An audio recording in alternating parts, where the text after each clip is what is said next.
Hi, it's Larry Zacharko here, and my son Vincent is running the camera. He's waving.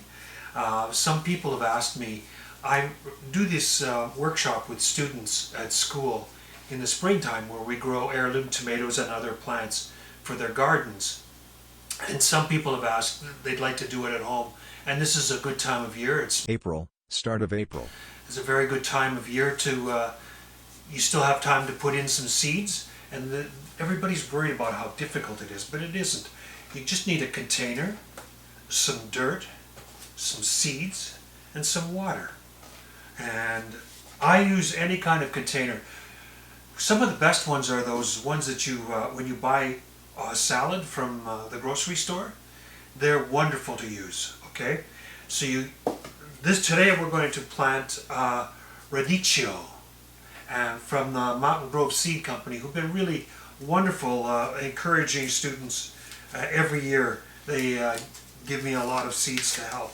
So you have these seeds.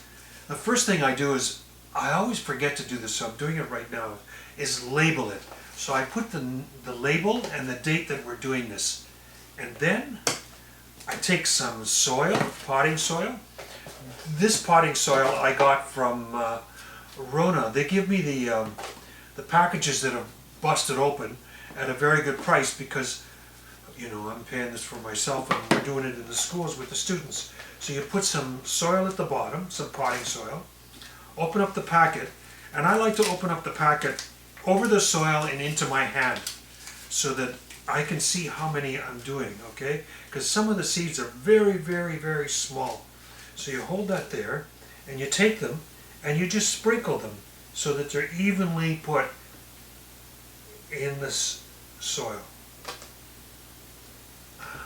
And then you add water, or you could have added water before. It doesn't matter. I sometimes add the water before because then the seeds don't sprinkle around. Now you've got the seeds in there, cover them up, and find a nice window with sunshine, and within 8 to 12 days you see little sprouts. This is after you've put them in the window for a while. They get big. And these are random heirloom tomatoes. I don't know which ones they are. They kind of fell in the bottom of my container, but I know that they're all tomatoes and I know that they're all wonderful.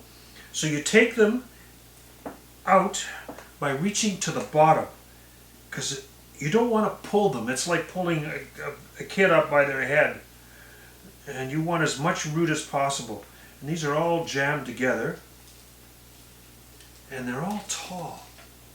So you take that, I'll put this aside.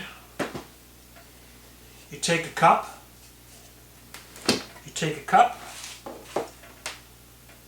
Again, put some soil in it. Put some water in there.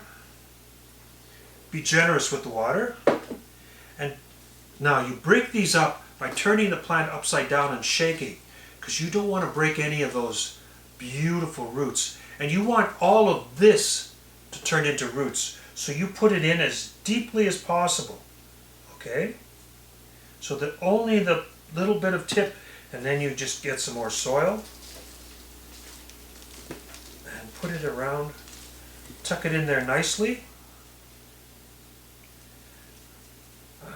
My students are a lot tidier than I am, but it works.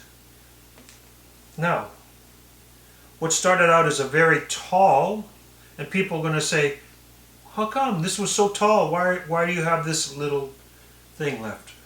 Because I want all of that to be roots. It's like giving it a bigger, wider mouth to feed in. And there you've got it. And I've labeled it. Here's hope. Mixed heirloom tomatoes, and I put it down at February 21st. And when the May long weekend comes in, you put it in your garden.